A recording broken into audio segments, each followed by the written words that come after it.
continuación, Cristian, vamos a hablar sobre los misterios del nazismo jamás contados. Vamos a revelar estos archivos.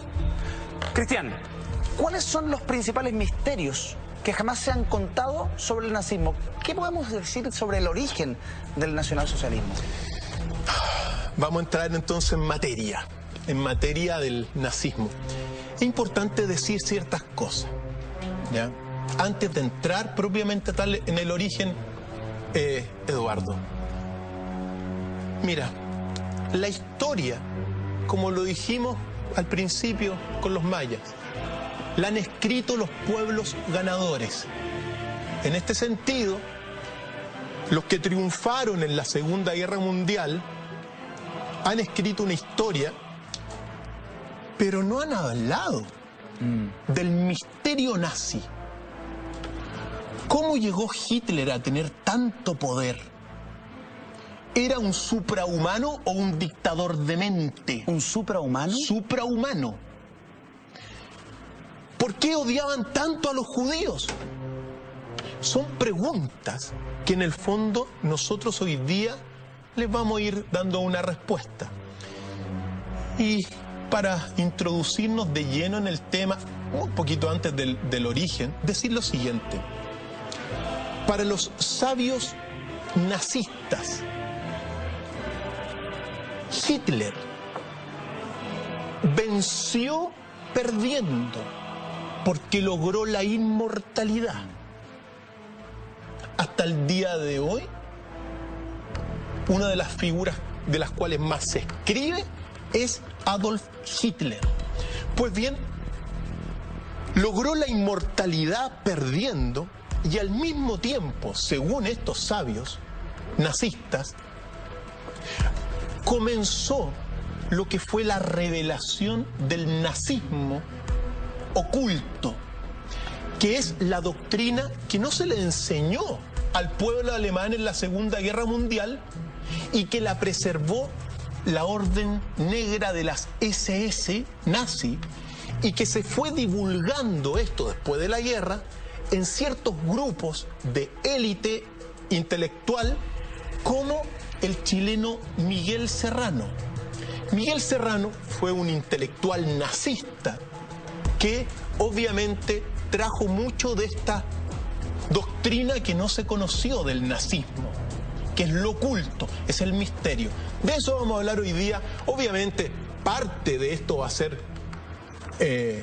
la fuente de cómo se llama, de lo oculto, pero en el fondo lo que nos compete a nosotros es hablar de lo que no se sabe mucho, claro. Porque entrando de lleno, ¿qué sabes tú del nazismo? A ver, a grandes rasgos. A grandes rasgos, el nacionalsocialismo surge para mí en los años 20, luego evoluciona en los años 30, llegan al poder con el Tercer Reich y dominan Alemania para finalmente gatillar la Segunda Guerra Mundial. Ahora, esa es muy a grandes rasgos y de manera muy reducida lo que nos enseñan en el colegio, lo que nos dicen algunos libros. Pero ¿qué dice el doctor Feigl? ¿Cuál es la sorpresa? ¿Qué es lo oculto? Vamos al origen entonces. Querido, y respondiéndote ahora directamente a la pregunta, el nazismo tuvo su origen en una orden que se llama la Orden de Thule. La Orden de Thule o la Sociedad de Thule, que fue fundada por el barón Rudolf von Sebottendorf en 1918. Este varón forma esta orden, compra un periódico y también una editorial, y forma la orden. En un primer momento la sociedad tiene unos 30 miembros y los primeros miembros fundadores son, junto con el barón Rudolf von Sebottendorf, está Adolf Hitler, está Rudolf Hess y también está Alfred Rosenberg. Alfred Rosenberg fue el principal ideólogo nazi. Rudolf Hess, el segundo en la jerarquía nazi, y Hitler, el primero. Pues bien, lo funda, y ahí está de alguna forma la madre espiritual del nazismo, en la Orden de Thule. ¿En qué creían en la pregunta? Y aquí nos vamos a ir metiendo para ver en qué creían los nazistas originales de esta orden de Thule. Pues bien, lo primero en que creían era en que el pueblo germano tenía dos orígenes. Un origen mítico que estaba radicado precisamente en el país de Thule, que según ellos quedaba en Hiperbórea. Hiperbórea es un continente perdido, seguramente ubicado en Groenlandia, Escandinavia, donde había un país que se llamaba Thule. De ahí viene el origen mítico de los germanos, ¿ya? Ahora, Hiperbórea, para que uno se haga más o menos, ¿qué es Hiperbórea? ¿Un continente, una raza? ¿Qué fue? Bueno, recordemos que antes antes venían los atlantes de la Atlántica, los lemurianos, que fue otra raza, y antes de los lemurianos venían los hiperbóreos, y antes de los hiperbóreos los polarianos. Cristian, expliquemos un poco cada una de esas etapas, cada una de esas razas, para que la gente de la casa nos vaya siguiendo de manera muy breve. ¿Qué son cada uno de esos con respecto de nosotros? Sí, a grandes rasgos. Cae el meteorito hace 65 millones de años y hay una extinción masiva de vida en la Tierra. Pues bien, las primeras formas de vida se dan en la primera raza, según este mito germano y teosófico y antroposófico, se dan en el polo. Son nubes, ¿ya? Son nubes de gases que se van condensando en el polo, que es la primera raza. Okay. Después vienen los hiperbóreos, que bajan un poquito del polo y que son en el fondo especies espirituales de gases más densos. Es ahí donde esta orden de Thule radica de alguna forma el origen mítico. Los Odín viene de ahí, los dioses germanos, Brunilda, Wotan, vienen de este país de Thule y también que está radicado en Escandinavia. Perfecto. Ese es el origen mítico según la orden de Thule. Pues bien, también hay un origen histórico, y el origen histórico dentro de esta creencia es que los germanos aparecen en la historia en la India, y en la India hay una ciudad que se llama Thule, ¿ya? Y en Thule es donde aparecen en la historia los germanos, o los llamados arios. Ahora, hay que decir lo siguiente, que desde la aparición de los germanos, desde la aparición de los arios son los indoeuropeos, es decir, los latinos, los eslavos, los germanos, los druidas también son indoeuropeos. Pues bien, estas tribus indoeuropeas que provienen, según esta tradición, del desierto del Gobi, Mongolia actual, bajan, se concentran los germanos en el país de Thule, históricamente sí, en la India, y está radicado ahí. Estos germanos y estos, más bien dicho, los indoeuropeos o arios, traen consigo una tribu de esclavos. ¿Ya? Esa tribu de esclavos, históricamente, son los judíos. Para que vayamos, entonces, aparecen en la historia con un origen divino en Escandinavia, en el país de Thule, en Hiperbórea, pero también con este origen histórico en el Oriente. Por lo tanto, el nazismo tiene una raíz inobjetable en el Oriente, como lo vamos a ver, y traían todas estas tribus, traían a los judíos o a este pueblo de sirvientes y esclavos para sus labores de trabajo. ¿Podríamos descubrir entonces un origen en la India de la svástica nazi? Por supuesto que sí. La suástica, como lo vamos a ver, viene de la India, ¿ya? Lo vamos a ver oportunamente, pero déjame permitir hablar un poco también de las creencias de la orden de Thule, porque esta es la primera creencia. Pero también creían en la antroposofía de Rudolf Steiner. Creían también en la teosofía de la Madame Blavatsky, que en el fondo son doctrinas de una conexión espiritual distinta. Eran obviamente politeístas, los germanos eran politeístas, Odín o Botán era el principal dios. También la orden de Thule creía en la llamada tierra hueca o en la teoría de los intraterrenos, es decir, ellos creían que al interior de la tierra hay una civilización mucho más evolucionada que nosotros. Wow. En eso creían. También creían que la masonería se había corrompido desde sus orígenes debido a la intervención de los judíos y de los nazistas y de los sionistas dentro de la masonería. Y también el principal propósito de la orden de Thule era el estudio y la investigación de todo lo que fueron el origen de la raza aria germana. Es muy importante todo esto, conocer estas bases del pensamiento de la orden de Thule, porque aquí está la madre espiritual del nazismo. ¿Qué sucede? Se funda en 1918 y la guerra termina en 1918-1919 y en Alemania asume lo que se llama la República de Weimar y también la República Socialista de Baviera. Pues la República Socialista de Baviera dura un año, entre 1918 y 1919-20. Y en ese año, esa República Socialista aniquiló a todos los reyes y monarcas, hizo desaparecer a todos los monarcas germanos. Y estamos hablando de una monarquía, digamos que los germanos son monarcas, digamos, son reyes por todos lados. Sí. Los hizo desaparecer. Debido a esto, la orden de Thule o la sociedad de Thule genera o intenta generar un golpe de Estado en 1919 contra la República Socialista de Baviera. Toman prisioneros algunos y los ejecutan. Hitler se salva, Rudolf Hess se salva, también Rosenberg se salvan. Pero ¿qué es lo que sucede? En 1923, no, un poquito antes, 1920, se forma el Partido de los Trabajadores, que es la antesala al próximo año de la formación del Partido Nacional Socialista de Trabajadores.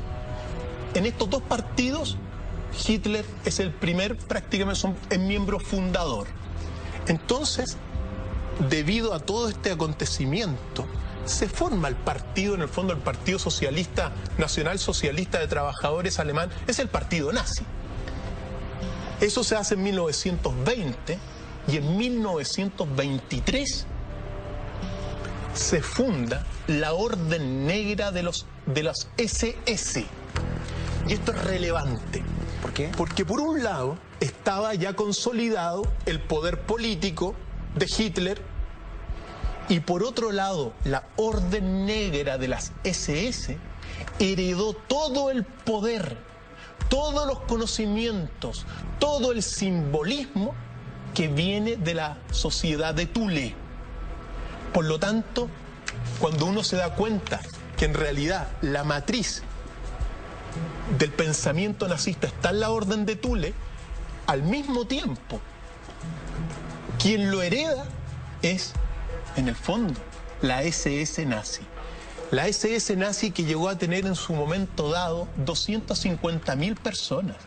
Fue no solamente el brazo político, policial, era como, en el fondo la SS era como digamos, la CIA actual en Estados Unidos, era como la DINA en Chile.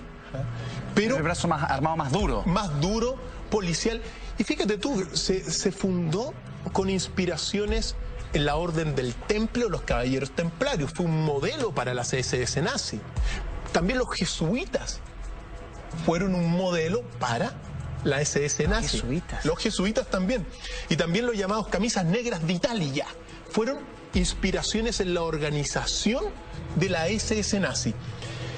Son ellos los que heredan todo este patrimonio espiritual de sabiduría, esoterismo, misterios de la Orden de Thule. Ahora,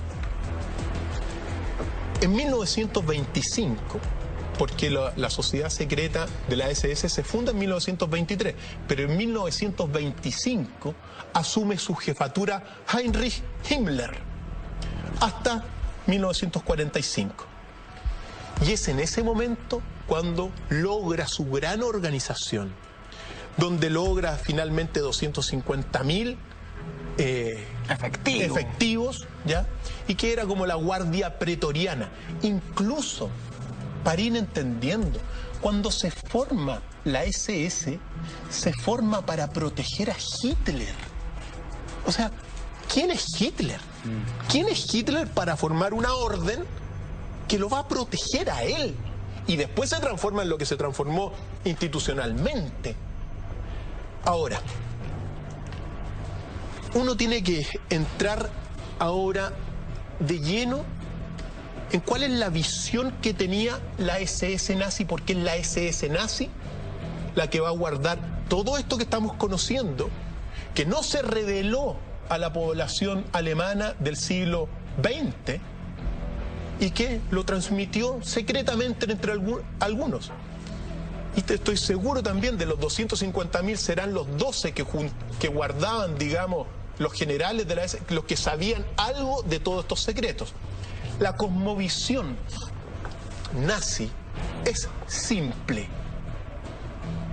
La visión del mundo nazi es muy clara. ¿Cómo es?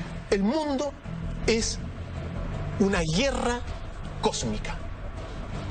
Ahí se resume la Weltanschauung, que se llama, la visión del mundo. ¿Quieres conocerla bien? Metámonos. Me encantaría. La visión del mundo es precisamente lo que te va a explicar por qué se odia tanto a los judíos, por ejemplo. ¿Por qué los persiguieron y prácticamente exterminaron a muchos? Pero la Weltanschauung, o la cosmovisión hitleriana, comienza en el fondo con la gran explosión universal, con el Big Bang. Recordemos que la teoría del Big Bang se conforma en 1927 gracias a Georges Lemaître, que es un astrónomo belga, que es el primero que une todo lo que es la teoría de la relatividad de Einstein junto con las observaciones de la expansión del universo de Edwin Powell Hubble. Por lo tanto, Lemaître es el primero que conforma la teoría del Big Bang. Es decir, si el universo lo describe la relatividad de Einstein y está en expansión, significa que todo esto que está en expansión, en el origen, comienza en un punto no más pequeño que la cabeza de un alfiler, pero que explota. Y de ahí venimos todos. Pues bien, los hitlerianos, y ojo, la élite hitleriana estamos hablando, creía en la gran explosión universal. Pero, por analogía con la bomba atómica, ellos concluyen que en el comienzo del universo se encuentra el principio del mal. Esto es clave, porque quien haya producido el Big Bang produjo una explosión. ¿Qué sabemos de la explosión de la bomba atómica? Destructiva. Por lo tanto, en el principio hay un principio del mal que crea el universo para los hitlerianos y para los nazistas. Ahora, ¿qué es lo que sucede? Tan pronto explota el universo, aparece lo que se llama la expansión del universo, aparecen las partículas y las antipartículas, en el fondo aparece la dualidad. Se separa al hombre y a la mujer, aparece el hombre por un lado, la mujer por otro lado, las partículas materiales por un lado, las antipartículas por otro lado, pero todo comienza a ser regido por las leyes del materialismo. El universo está regido por las leyes del materialismo, que son leyes físicas bastante estudiadas, que es la fuerza de gravedad, la fuerza nuclear débil, la fuerza nuclear fuerte y la fuerza electromagnética. El universo, las leyes se crean en el Big Bang, en la explosión, y son leyes materiales que vienen de un principio, según el hitlerismo, un principio negativo. En el fondo hay un imperialismo de la materia. Sin embargo, todo este universo que nosotros estamos viendo en pantalla, al menos en unas bonitas recreaciones, se sostiene sobre el mundo espiritual anterior de donde viene. Claro. Para los nazis, el Valhalla está anterior a la explosión del Big Bang. El Valhalla es el cielo, de alguna forma, de los nazis. Está el Valhalla y está Hiperbórea y Thule. De alguna forma, el cielo en la tierra fue Hiperbórea y fue el país de Thule. ¿Ya? Pero ¿qué es lo que sucede? Sucede que todo este universo material que estábamos viendo se sostiene sobre este universo espiritual. En el fondo, en el gran silencio se sostiene. Y vive y se alimenta de esta energía espiritual. La materia se alimenta de la energía espiritual. Ahora, en su evolución, el universo para los hitlerianos pasa por 5 fundamentales épocas. La de oro, la de plata, la de bronce, la de cobre y finalmente la de plomo. La de plomo es el Kali Yuga, que se llama, es el final, de alguna forma, la época que estamos viviendo, que hemos vivido con su cierre en el 21 de diciembre del año 2012.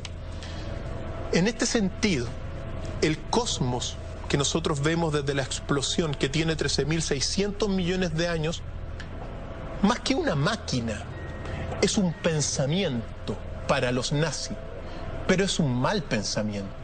Es un pensamiento materialista, es prácticamente una pesadilla en la cual se vive, que vive el universo. Es una mala copia hecha a imagen y semejanza del Valhalla, de lo que había antes de la explosión. Sí. ¿Ya? Una mala copia. Ahora, algo preexistente explotó. Esto preexistente, según toda esta visión, cosmovisión nazi, es un mundo, hay muchos universos antes del Big Bang. Y uno de estos universos, digamos, potencias cósmicas, potencias espirituales, es un huevo donde está el hombre y la mujer unidos. Pues lo que sucede es que el que inicia la guerra es lo que los germanos hitlerianos dicen que fue el demiurgo. El demiurgo, en el fondo, es el creador del universo, pero no es el Dios. Por eso también es gnóstico, hay gnosticismo detrás de esta visión. Son capaces de separarlo. Claro. ¿Y qué es lo que sucede? Este huevo donde está el hombre y la mujer unidos no quiere pelear, sino que se le impone la guerra por el creador. Es el creador, el demiurgo, el que rompe de alguna forma este huevo y genera la explosión y genera la dualidad en nuestro universo. ¿Para qué? Para arrebatarle la inmortalidad que tenían, según los nazistas, a este huevo primordial donde estaba el hombre y la mujer unidos. Y genera esta copia, que es una mala copia, un mal reflejo del universo primordial y que se comienza a desarrollar y que es lo que estamos viviendo. Mira, dentro de toda esta visión hitleriana, el mayor misterio de todos, y para que todos los amigos lo sepan, es la división del huevo. La división del huevo es el más grande misterio cósmico del nazismo. Y al mismo tiempo de las doctrinas más lejanas de donde surge, porque esto lo toma el nazismo de la India. En la India se plantea esto, que en el fondo el verdadero Dios es hombre y mujer unidos en un huevo, y que viene un demiurgo y lo rompe, generando el universo. Es fantástica esta visión y es el más grande y profundo misterio que hay. Pues bien, ¿qué es lo que sucede? El demiurgo es el dominador del universo. En esta guerra, claro, el hombre y la mujer en su huevo, Deus o Diaus, que así se le llaman también en la India, estaban tranquilos, son intervenidos por este demiurgo y comienzan la expansión. Con la expansión, la dualidad, las partículas materiales, las leyes impuestas en la materia de las cuales nosotros no podemos salir. Todo lo material de nosotros está regido por estas leyes que vienen del Big Bang. ¿Ya?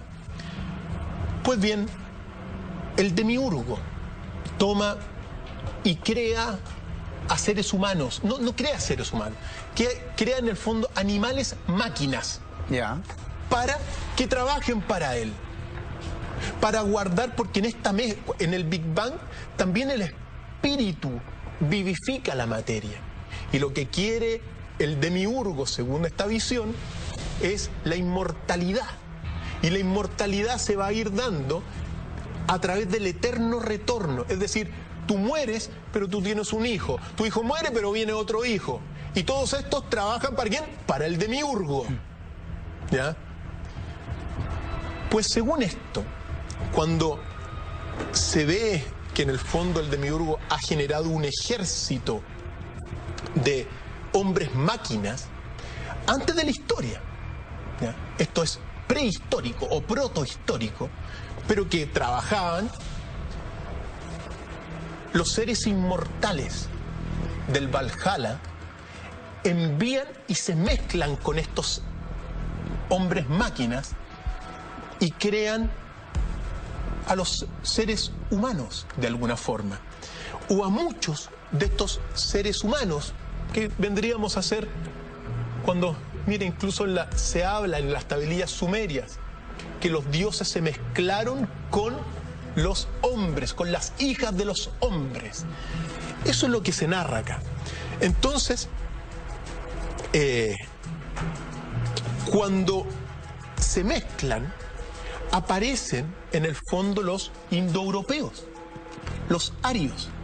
Los arios vienen a ser la vertiente de mezcla de lo divino con los cuerpos materiales. Y te crea esta raza de indoeuropeos o arios donde estaban los germanos, donde están los latinos, los celtas, los druidas y otros tantos también, ¿ya? Pues bien, en este minuto, cuando se crea, el demiurgo se revela y lo que hace es crear una raza, que es la raza que se asocia con los judíos, y los pone el demiurgo a trabajar para los indoeuropeos en la historia. Pero ¿qué es lo que sucede? Los judíos, en el fondo, creados por Jehová, Jehová es el demiurgo según esta visión, los ponen en la tierra, pero lo que buscan los judíos desde su inicio, los pone primero como esclavos de los indoeuropeos, pero después se rebelan y pasan a dominar a los indoeuropeos y a los arios. Cristian, ahí es el conflicto. Dentro de esta cosmovisión nazi, quiero que me cuentes, me relates el momento en el que los judíos se transforman en el motivo del odio de los nazistas. Pero antes tengo un consejo para todos ustedes. Esta noche puede ser la noche perfecta. Tienes la compañía indicada, estás en un lugar soñado y para que sea una noche inolvidable, solo necesitas la pureza y glamour de un vodka premium, Sky Vodka. Deja de lado lo habitual y vive una experiencia única. Disfruta de un vodka reconocido mundialmente por su excepcional calidad y pureza. Sky Vodka, Life in the Sky. Gracias Sky Vodka por estar esta noche con nosotros aquí en Mentiras Verdaderas, conversando con el Dr. Feil y descubriendo los secretos jamás develados sobre el nazismo. En la cosmovisión, Eduardo, entonces, en el fondo, en lo que yo narraba recientemente, está la razón del odio contra los judíos. ¿Por qué? Porque en esta lucha entre el espíritu que viene del Valhalla, de este mundo superior, cuando se crean a los indoeuropeos, que vendrían a ser los blancos, ¿ya? Se crean seres espirituales. Como reacción, el demiurgo, cuyo representante es Jehová o Yahvé, crea al pueblo judío y lo mete en la historia como esclavo de los indoeuropeos. Y es así. La historia, uno sabe que la historia comenzó en el Oriente, aunque hay controversia con el Cáucaso, pero en realidad viene del Oriente. Ahí está la cuna de la humanidad. Cuando aparecen en la historia los indoeuropeos, la tribu de indoeuropeos, ¿sí?, que traían con ellos una tribu de esclavos. Y sabemos también que los judíos entran en la historia como esclavos. Eso es así. Pero ¿cuál es la misión después de 400, 500 años? Rebelarse.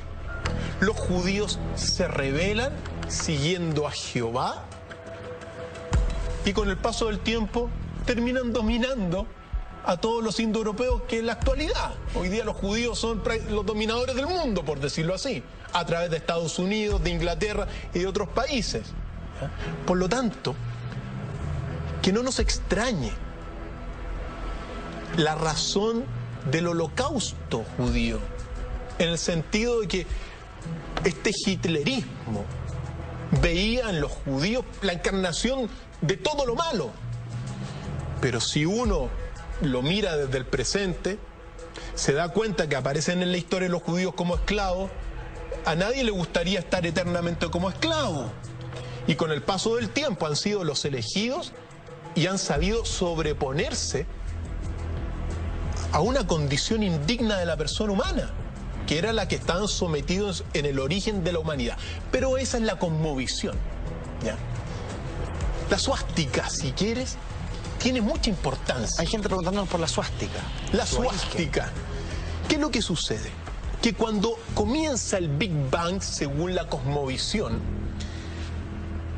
la suástica, ahí está la de Trógira y la Levógira, ¿ya? La suástica levógira es la que va de la derecha a la izquierda. Ya.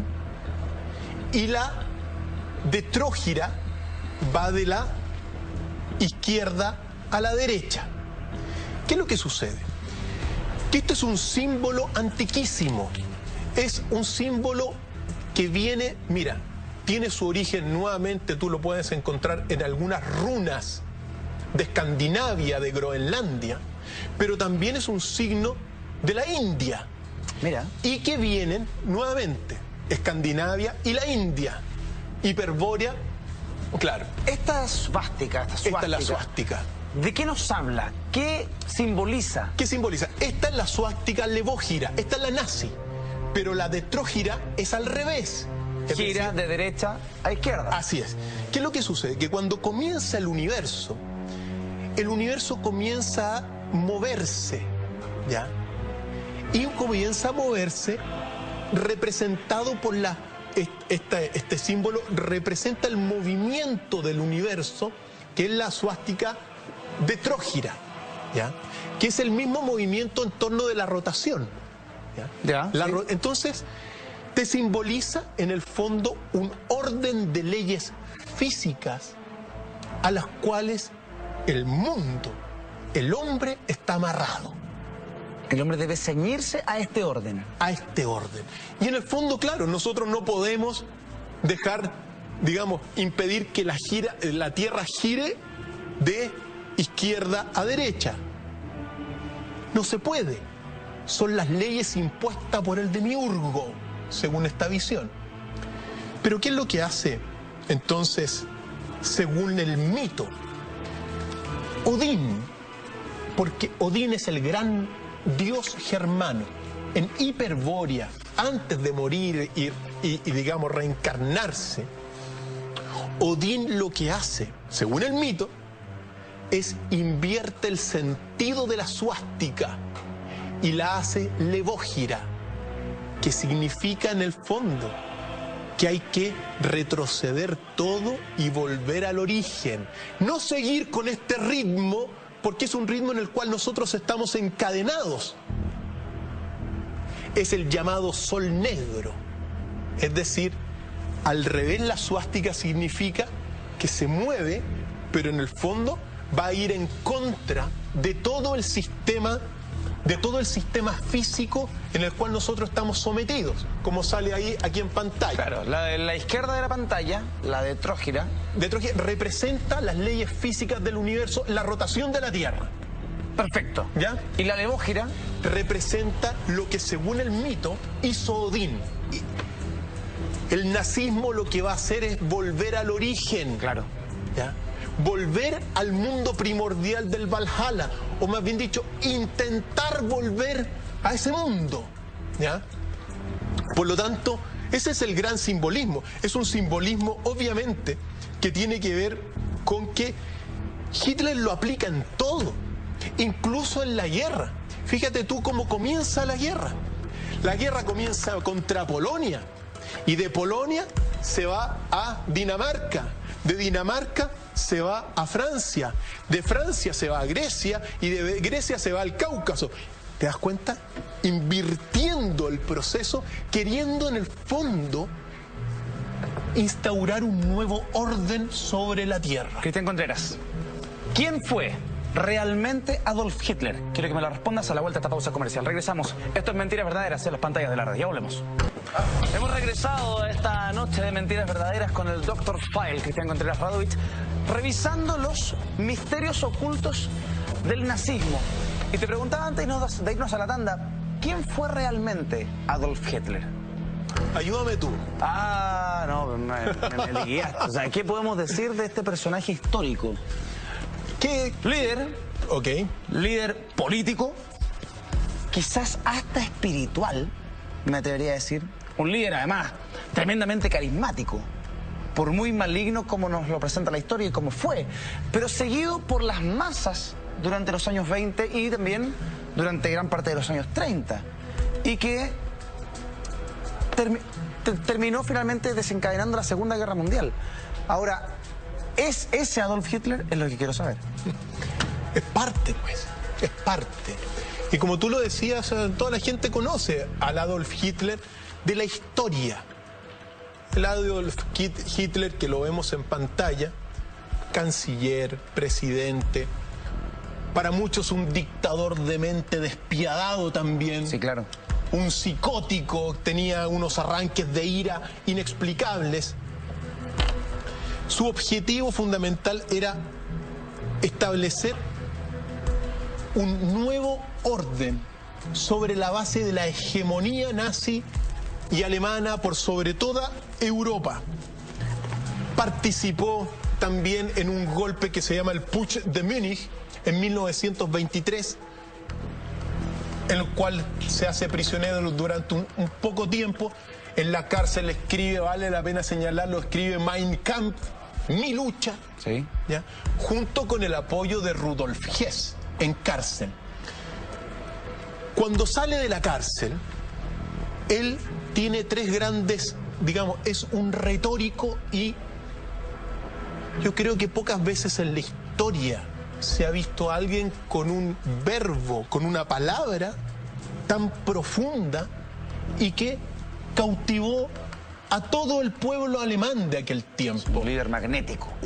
Totalmente magnético, producto de que promovió en su discurso lo que era el pangermanismo, es decir, todo para Alemania, el Deutschland über alles, que se llama Alemania por sobre todo. También todo lo que desarrolló el antisemitismo y el anticomunismo. Esos fueron sus tres pilares, tres grandes pilares en sus discursos públicos, que captó mucho lo que estaba viviendo la población alemana de aquel tiempo. Y finalmente, después, en 1933, funda el Tercer Reich, que fue su gran imperio, que duró muy poco, no duró ni 1000 años, pero era lo que sea. Bueno, esa es la historia. Pero nosotros vamos a contar hoy día quién era Adolf Hitler para la jerarquía nazi. Y cuando uno se va a las biografías, cuando uno, por ejemplo, lee lo que decía el mismo Himmler de Hitler, cuando se habla también Jung, el psicoanalista de Hitler, y otros tantos jerarcas, ellos lo califican como un suprahumano. Y aquí está el gran misterio detrás de este hombre. Porque Hitler, para este nazismo oculto, que nadie lo ha contado, encarnó simultáneamente a dos entidades espirituales. Por un lado encarnó al Führer y por otro lado encarnó, según esto, al último avatar. Explícame eso, por favor. Te lo sintetizo en la siguiente frase. Imagínate lo que dijo Hitler a todo el pueblo alemán. Lo que yo soy es a través vuestro, pero lo que vosotros sois es a través mío. Eso se lo dijo Hitler al pueblo alemán, y que te resume y se sintetiza el Führer y el avatar que vamos a explicar. Porque en el fondo esta sentencia que dice se la dirige por un lado al pueblo alemán, pero por otro lado se la dirige a los dioses de Hiperbórea y del Valhalla. Según este nazismo esotérico oculto, el Führer es la encarnación de una potencia que refleja a un pueblo. Führer, muchos han querido decir que significa guía o jefe, pero no hay un concepto en castellano que te refleje lo que es Führer. ¿Qué se le podría llegar a acercar? El único concepto que se le puede acercar es el concepto de Tsimshe, que es un concepto mapuche. Fíjate tú, mira. Los mapuches, por ejemplo, hablaban del principio del Tsimshe.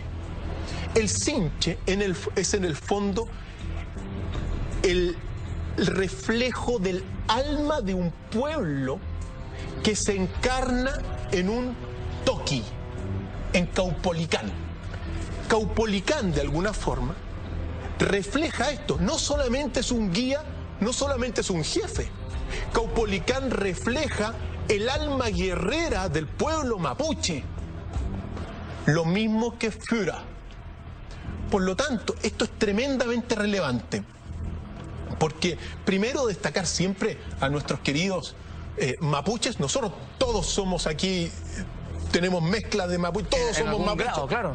Por supuesto, y siempre hay que rescatarlo porque han sido menospreciados durante mucho tiempo. Pues bien, dentro de los conceptos, el único en la historia, el castellano, no hay alguien que se asemeje a Führer. Führer, Tsimshe.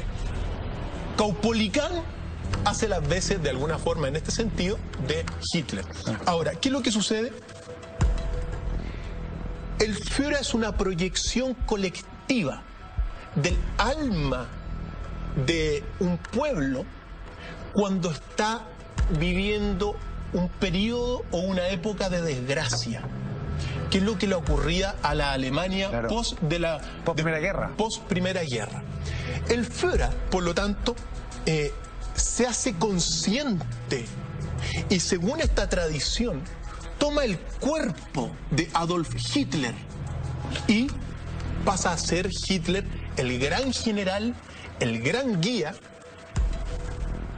que en el fondo es el reflejo de la nación alemana de 1940. ¿Ya? Ahora, aquí es muy importante hacer un pequeño entre paréntesis, porque la visión que se tiene acá es una visión que viene de arriba hacia abajo y no de abajo hacia arriba como el psicoanálisis. En palabras bastante simples, el psicoanálisis te dice que Dios es un ejemplo en muchas proyecciones, pero que, por ejemplo, Dios es una necesidad mía como ser humano y por lo tanto yo lo creo. Entonces yo, como necesito una respuesta, digo Dios. Claro. Pero esta visión mítica es al revés. En el fondo, el Führer, en el fondo, es un reflejo de una potencia divina. En palabras bastante simples, de arriba hacia abajo. Los seres humanos somos reflejos de seres divinos y no al revés. Es muy relevante, ¿ya? De alguna forma, el mundo que nosotros hoy día vemos, hecho a imagen y semejanza de un mundo espiritual superior. Pero no es que nosotros creemos este mundo superior a partir de nosotros. Claro. Esto es tremendamente relevante porque el Führer, es decir, el alma del pueblo, es una potencia divina. Cada pueblo tiene una potencia divina en el mundo espiritual y que en ocasiones de necesidad se encarna en un hombre, en este caso en el Adolf Hitler. La sabiduría en el fondo es antigua. Detrás de todo esto hay potencias divinas y el Führer es el alma alemana que se encarna en Hitler, Eduardo. Cristian Contreras, quiero que me des un segundo porque quiero darle la bienvenida a un tremendo auspiciador que se suma a Mentiras Verdaderas. Mira, Las Tacas, Morrillos, Playa Blanca, Puerto Velero, Maitencillo, Cachagua, Zapallar, oye, Santo Domingo, Algarrobo, Olmué, Rapel, Bichuquén.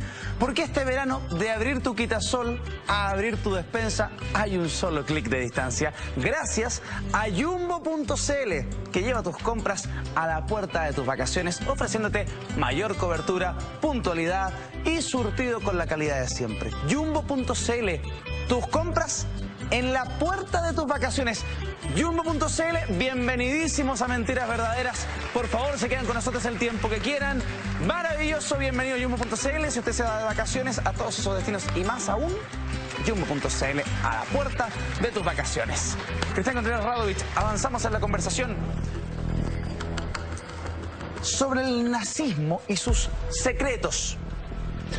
Eduardo, ¿te quedó claro la visión del Führer? ¿Quedó claro qué era todo esto? Pues bien, el trance de Hitler comienza con esto. Comienza con la encarnación, en el fondo, según esta tradición, de este principio colectivo, supraconsciente del alma del pueblo alemán, que toma el cuerpo de Adolf Hitler y que en el fondo pasa a ser el espejo. Por eso Hitler dice lo que dice. En un principio, lo que yo soy es por ustedes. Es a través vuestro, pero lo que ustedes son es a través mío. Qué poderoso eso. Poderosísimo, ¿no es verdad? Entonces, Ahora, dentro de este trance que vive Hitler, según esta tradición, el Führer quiere ganar la guerra material. Eso es clave. ¿Ya? Quiere vencer a sus enemigos y quiere instalar, siempre se ha dicho, después vamos a entrar en los detalles propiamente tal de la guerra, pero siempre se ha dicho que Hitler quería tener un dominio sobre Europa, porque uno cuando revisa la historia de Europa, los romanos dominaron todo en su momento dado, después los franceses con Napoleón pasaron por donde todos, los germanos mucho antes, etcétera, los godos, los visigodos, etcétera. Entonces se invadían uno y todos trataban de dominar. Pues siempre trataron de dominar, al menos en su primer momento, lo que quería era dominar la Europa continental. Pero ¿qué es lo que sucede según esto de Hitler? En el caso de Hitler, el misterio del Führer se amplía abismalmente con lo que es la encarnación simultánea del último avatar, que en el fondo va a venir a confirmar la crisis planetaria en la cual se vive, la guerra cósmica. El avatar, para que toda la gente lo sepa, es la encarnación de una divinidad en un hombre. Por eso a Jesús se le dice también que es un avatar. Krishna, otro avatar. Krishna, el avatar de Vishnu, que es el dios de la conservación en la India. Sí. Pues bien, el avatar, por lo tanto, significa la encarnación de una divinidad. En el sánscrito antiguo es un concepto. Ahora, en el caso de Hitler, el dios que según esta tradición se encarnó en Hitler es el dios Odín o Botán, que es el principal dios del Hiperbórea. ¿Ya?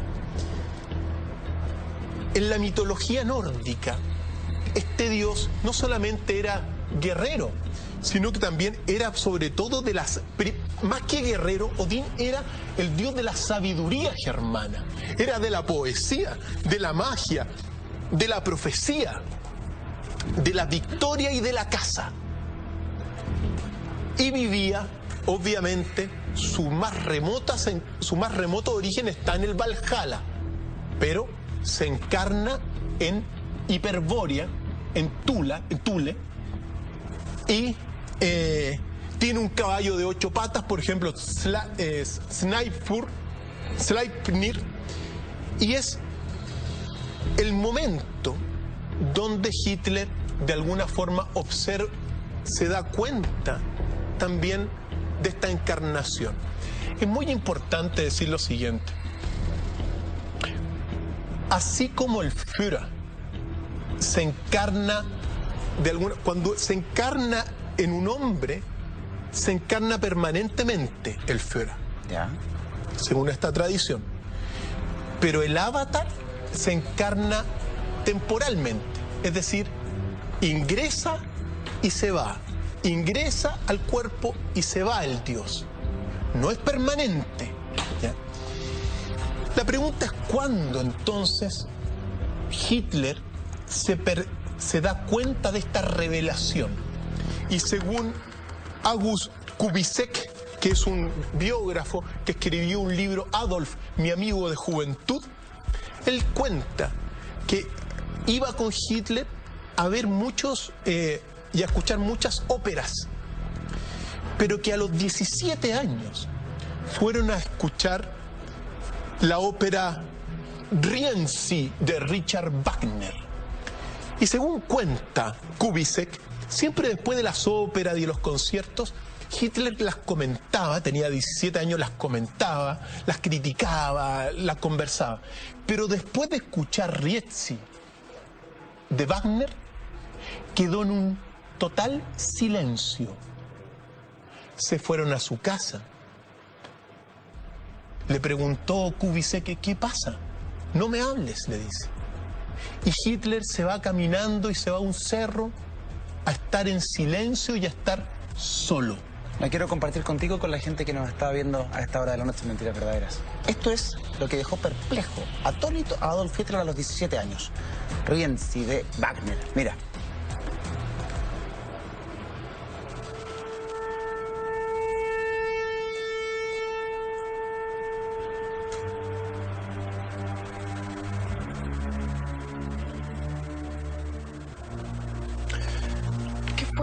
¿Qué fue lo que descubrió Hitler a través de esta música? Se dio cuenta de la encarnación del avatar en él. Después Hitler dice, esa noche comenzó todo.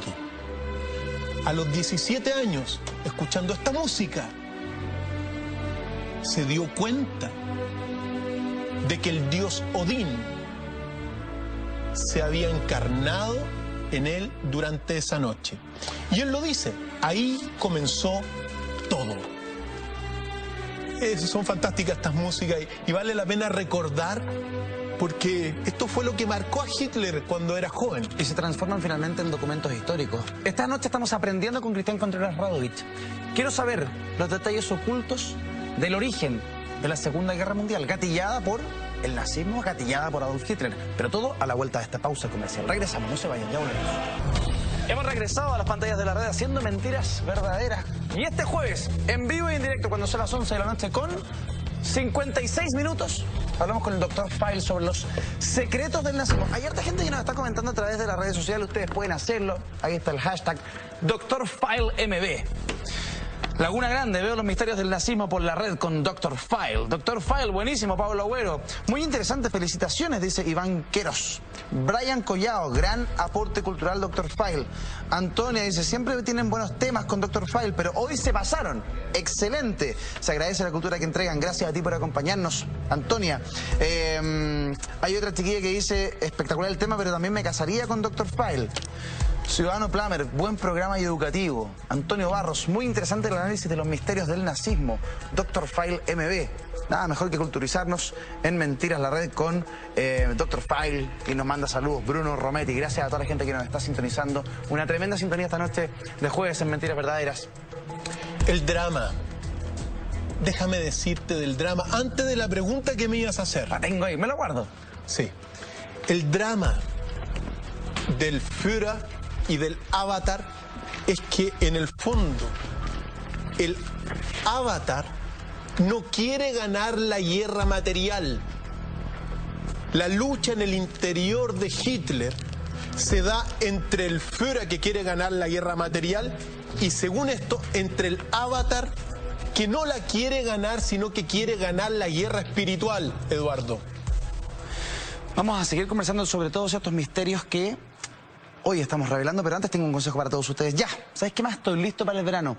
Toalla, cooler, quitasol, mochila y lo más importante, mi Sony Xperia C3 Selfie Pro para las selfies del verano. Y al igual que yo, prepárate este verano, mira.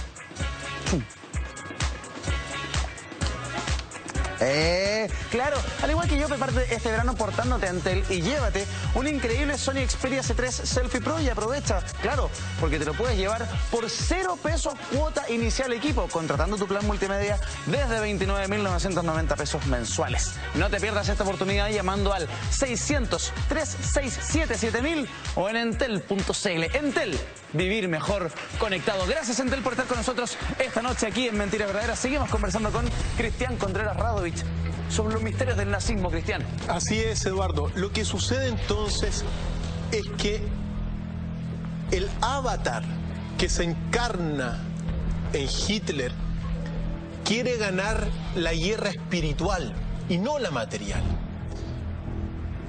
El conflicto cósmico del origen del universo y no la guerra física, mientras que el Führer quiere ganar la guerra física.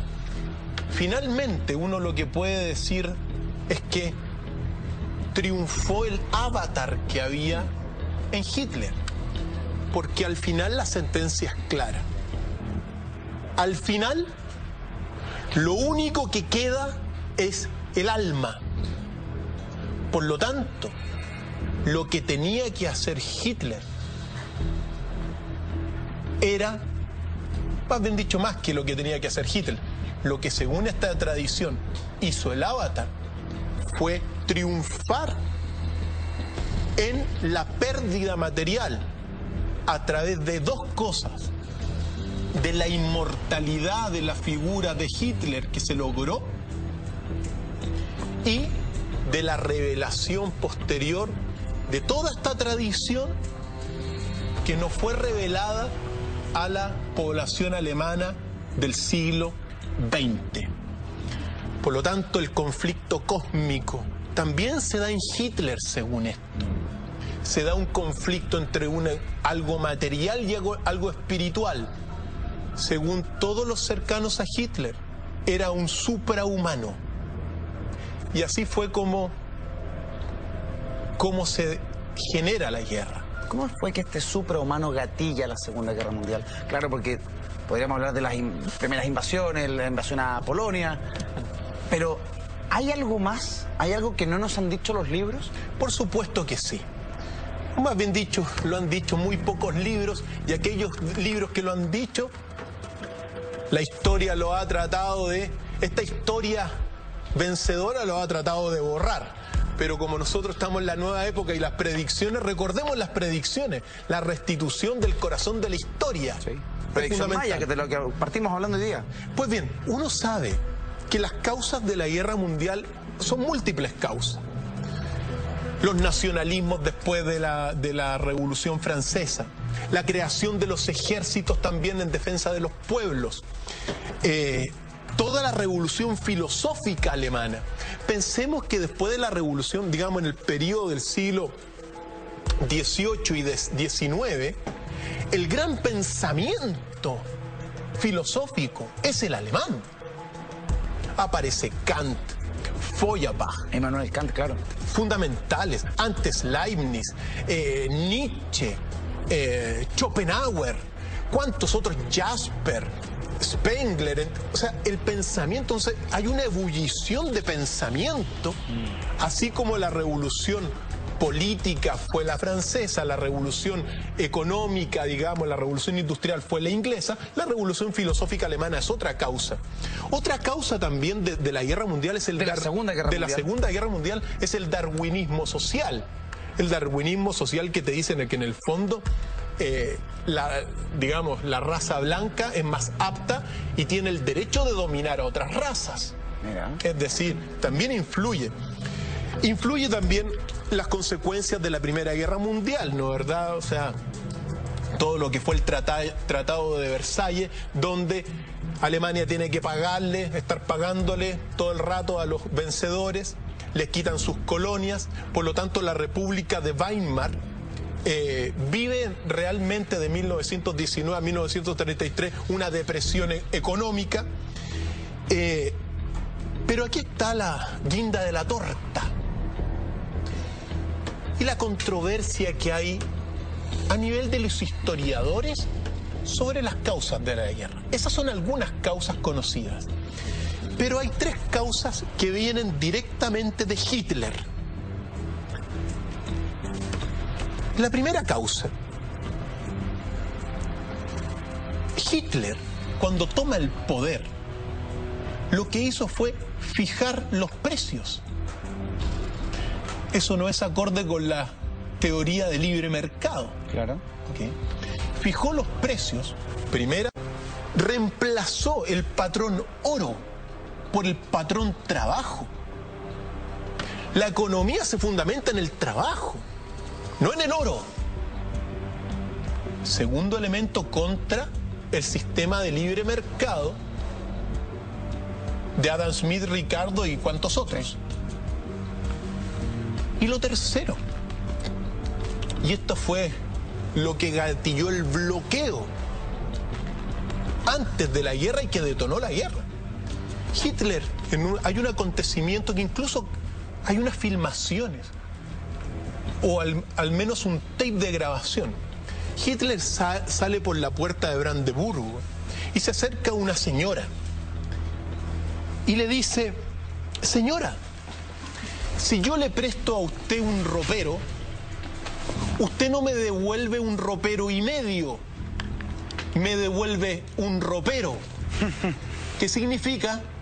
Que en el fondo, en este planteamiento, Hitler estaba acabando con el interés de los bancos capitalistas que viven, de alguna forma, de lo que les cobran extra. Tema tremendamente actual, además. Vamos a seguir profundizando, pero antes llegó el verano, el calor, las vacaciones y ya nos estamos preparando para disfrutar y, cómo no, para mostrarle al mundo dónde y cómo lo estamos pasando con las infaltables selfies.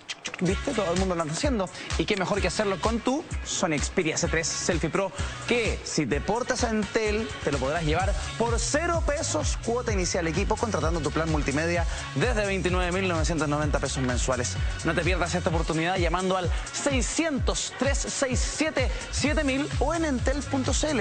Entel, vivir mejor conectado. Gracias, Entel, por acompañarnos esta noche en Mentiras Verdaderas. Vamos a hacer un corte breve, muy breve. Regresamos de inmediato. La última pausa de este Mentiras Verdaderas de jueves con el Dr. File. Regresamos.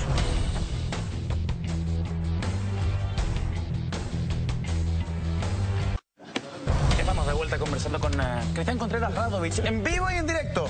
Mira, 12 de la noche con 11 minutos. Los únicos en vivo y en directo a esta hora de la noche. En la televisión chilena, Cristian Contreras Radovich, Dr. File, que ya es trending topic porque ha nombrado varias veces una ciudad muy particular del mundo. Tule. Tule. Oiga. Oye, pero hay que decirle a la gente también, hay una ciudad que se llama Tolanchico-Cotitlán, que queda en México y que se le conoce con el nombre de Tula. Y que es muy famosa esa ciudad porque ahí están los famosos Atlantes de Tula, que algún día vamos a conversar de eso. Por eso entre Tule y Tula, aunque uno piense con... Se le arranca. Vamos a tomar un programa extenso para conversar sobre aquello. Ahora, déjame cerrar. Ya, te sigo a ti. Quiero que cerremos un poco lo que estábamos hablando sobre las causas. Tú me decías que habían varios motivos. Estaba la corriente filosófica importante que influyó en aquella época con Kant y varios más. También existen todo lo que sufrió Alemania tras la Primera Guerra Mundial, post Tratado de Versalles, y la invasión a Polonia. Y lo último eran las decisiones que tomó Hitler, que desde mi punto de vista fueron las gatillantes del bloqueo previo a la invasión de Polonia, porque Hitler dice entonces, acaba con el patrón oro y lo reemplaza por el patrón trabajo. Es fundamental. Lo importante es el trabajo de las personas, no considerado por el sistema capitalista. El capitalista lo que imprima es el oro. ¿Y quién tiene oro? Los bancos, pues. Las reservas, no la gente. Después fijó los precios. El capitalismo no se acepta la fijación de los precios. Y lo más importante, y lo vuelvo a repetir, el episodio donde dice: señora, si yo le presto a usted un ropero, usted no me devuelve un ropero y medio, me devuelve un ropero. Pero si un banco a usted le presta 100 marcos, usted le devuelve al banco 150 marcos. Pues de esos 50 marcos es de lo que vive el interés del usurero. Eso significó que inmediatamente el mundo anglosajón, de alguna forma, donde estaba el capitalismo ya instalado, bloqueara a la Alemania de nazi y precipitó la Segunda Guerra Mundial.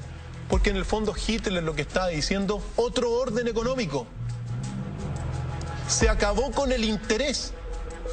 Los bancos, en este sentido, ven cómo la plata se reproduce como si tuviera vida por el trabajo de las personas prestando.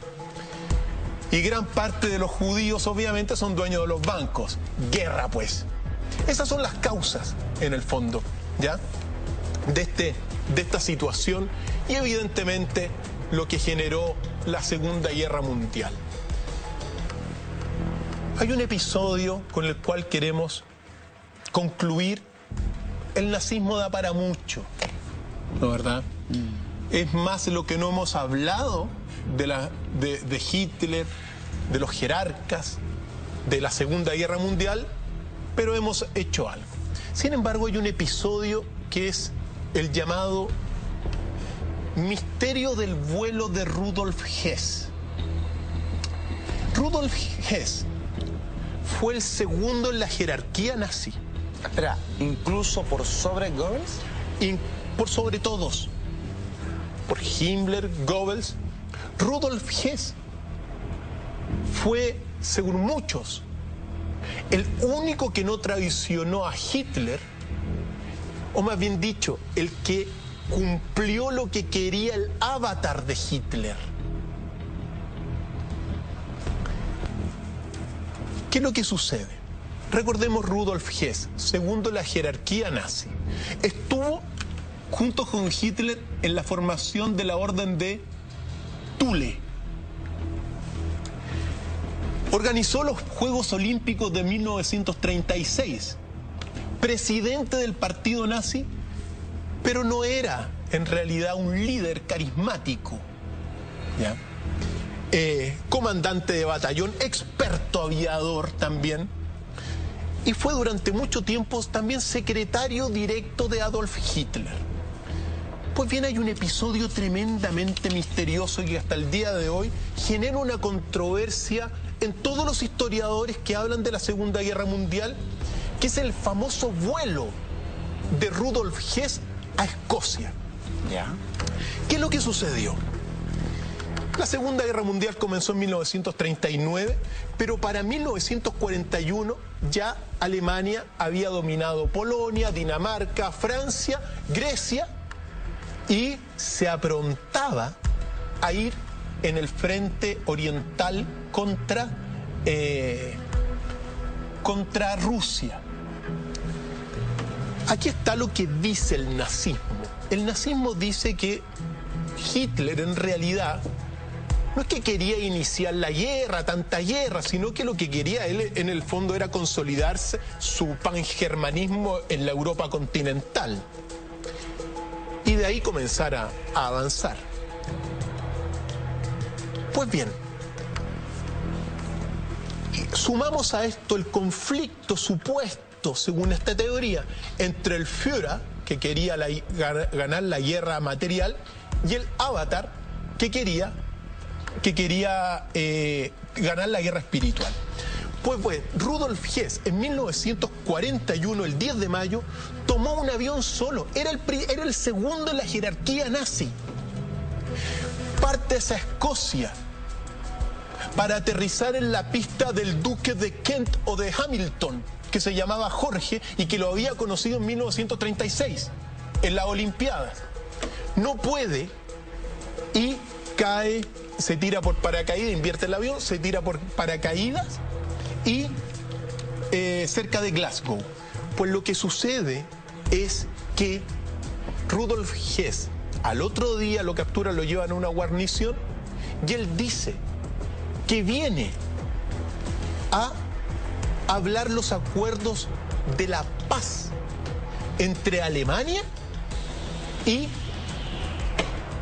Inglaterra, y que trae un mensaje directo del Führer para que en 1941 no se armara el frente contra Inglaterra. Pues nunca le creyeron. Finalmente es enjuiciado y muere en 1987 asfixiado. Lo ahorcaron a Rudolf Hess. Pero aquí está el gran misterio, porque hay dos explicaciones. Hitler quería consolidar su poder en Europa continental y pelear en un solo frente. Por eso mandó a pedir la paz a su principal jerarca al lado de él.